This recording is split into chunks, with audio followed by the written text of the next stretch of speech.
अरब रुपए वहां लगा देना। अब ये दो तरह की करप्शन हो रही थी।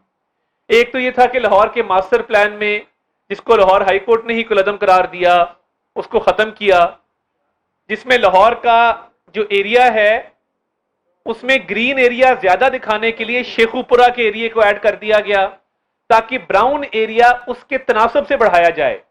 अगर लाहौर में फर्ज करें 20% ग्रीन एरिया है, तो शेखुपुरे का एरिया ऐड करके लाहौर के ग्रीन एरिया को 30% कर दिया गया, ताकि ब्राउन एरिया बढ़ा दिया जाए जिसमें हाउसिंग सोसाइटियां बननी थी। अब उसमें जिन लोगों की इरेगुलर हाउसिंग सोसाइटीज थी, जिन्होंने एनओसी नहीं लिए थे, जिन्होंने मंजूरियां नहीं ली थी, उनसे करोड़ों रुपया लिया गया कि आप पैसे लेके आए और अपनी हाउसिंग सोसाइटी लीगल करवा लें। लीगल से बहुत से हाउसिंग माफिया से पैसे लिए गए कि हम आपको ग्रीन एरिया ब्राउन करके देते हैं, जिधर कंस्ट्रक्शन की इजाजत होगी आप वो कर लें। अब ये लाहौर का मास्टर प्लान है जिसमें नैब ये कह रहा है कि उजलत में बनाया गया जो इन्वायरमेंट प्रोटेक्शन एजेंसी है, क्योंकि ग्रीन एरिया आपके मेरे बच्चों ने इन फिजाओं में सांस लेना होता है, तो ग्रीन एरिया एक परसेंटेज किसी भी शहर की वो डिस्टर्ब नहीं होनी चाहिए। तो इन्वायरमेंट प्रोटेक्शन एजेंसी का नोटिस जो है कानून के मुताबिक जो रिक्वायरमेंट थी उसको खत्म करके फौरी तौर पे करवा दिया गया। एलडीए की बोर्ड की मीटिंग उजलत में करवाई गई, जल्दी करवाई गई, क्योंकि कई सौ अरब रुपया पंजाब के सबसे बड़े डाकू ने लेना था। अब जब वो पैसा बटोर लिया गया तो साहबजादे जो हैं वो कह रहे हैं Parvez lie in pain moans in Spain.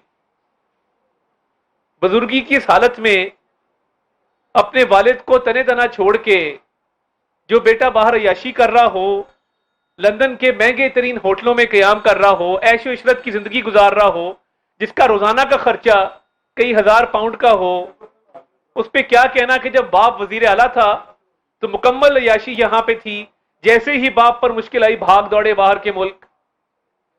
तो ये जो परवेज लाई साहब पे केसेस हैं ये किसी ने बनाए नहीं हैं, ये इनका अपना किया धरा है, ये इनके अपने करतूत हैं जो इनके सामने आए हैं। इस पर अफसोस ये है कि एक के बाद एक जब वो तहकीकाती इदारे की तहवील में है, जिस्मानी रिमांड पर है, उनको बुला के छोड़ दिया जाता है। ये तो इसी तरह है जिस तरह आप जाते हैं ना चौकों में, वो परिंदे उन्होंने रखे होते हैं, कहते हैं पैसे दो परिंदे आजाद करवा लो। ये तो मुझे उस तरह का कुकर्तब लगता है। कभी तारीख में नहीं हुआ कि किसी मुलजिम के लिए कहा जाए इसको घर छोड़ के आओ और तोड़ छोड़ के आओ और इंश्योर करो ये घर पहुंच जाए। भाई उसकी करप्शन का हिसाब किसने लेना है उससे?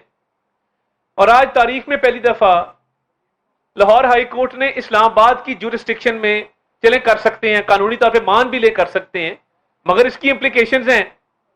कल को पेशावर हाई कोर्ट कराची के आईजी को बुला लेगी और सिंध हाई कोर्ट केपीके के आईजी को बुला लेगी।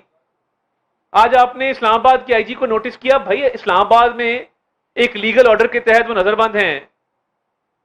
आपने अटक के डिस्ट्रिक्ट एंड सेशन जज को कहा, आप हायरार्की से ही हट गए, आपने कहा कि एडमिनिस्ट्रेशन और पुलिस नहीं।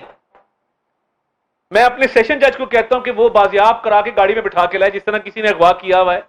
भाई लाहौर के मास्टर प्लान की अरबों रुपए की करप्शन का हिसाब किसने देना है?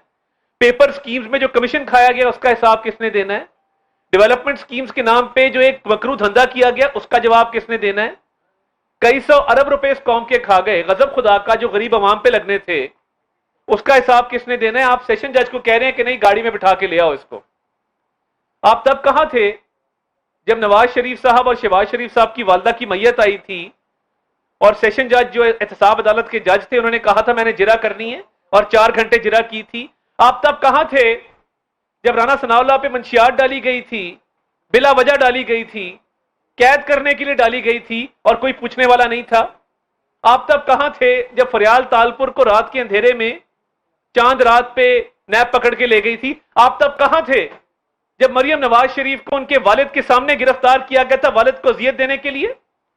अगर तब चाहते तो जेल के बाहर से गिरफ्तार किया जा सकता था, नहीं, वो जेल में वालिद के सामने गिरफ्तार करके वालिद को अजियत देना मकसद था। आप तब कहां थे जब एहसन इकबाल जैसा शरीफ आदमी नारोवाल स्पोर्ट्स सिटी के केस में अंदर था? आप तब कहां थे जब आहा चीमा का 3 साल का बेटा और 5 साल का बेटा बिलक बिलक के सवाल करता था कि मेरा वालिद 3 साल घर क्यों नहीं आया? 3 साल की तो सजा हुआ करती है।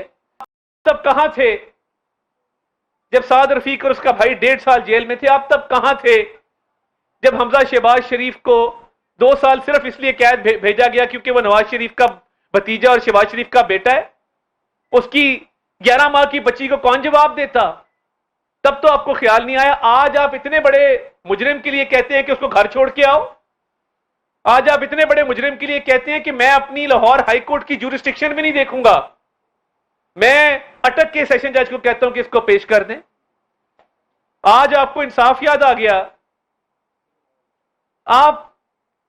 तब आपको इंसाफ याद नहीं आया था, खौफे खुदा नहीं आया था कि जब पूरे पूरे खानदान अंदर थे, सिर्फ इसलिए कि उस वक्त के हाकिम का ये शाही हुक्म था कि इनको अंदर करना है।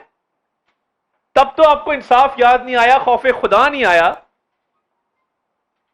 और आज पुलिस अफसरान पे जिस तरीके से कंटेम्प्ट लगाने की बातें की जा रही हैं, मुझे ये बताएं कि उनका क्या कसूर है? यानी एक पुलिस अफसर जो अपने फराइज निभाते हुए एक काम करता है, पुलिस अफसर का क्या कसूर है? आज शो कॉज नोटिस की बातें हो रही हैं, शो कॉज नोटिस दिए जा रहे हैं, कंटेम्प्ट की बातें हो रही हैं। कंटेम्प्ट तो आप पे लगता है कि आपने अपनी ज्यूरिस्डिक्शन से हट के बाहर की एक ज्यूरिस्डिक्शन से एक आईजी को शो कॉज किया है। कंटेम्प्ट तो आप पे लगता है कि आपको चाहिए था कि कोई कानून, कोई ज़ाब्ते का आप ख्याल करते और इस तरह के ऑर्डर पास ना करते कि घर तक छोड़ के आओ। जब जब घर तक छोड़ने के ऑर्डर आएंगे और मुल्जिमान की पुष्ट पनाही रोब्स पहन के बेंच पे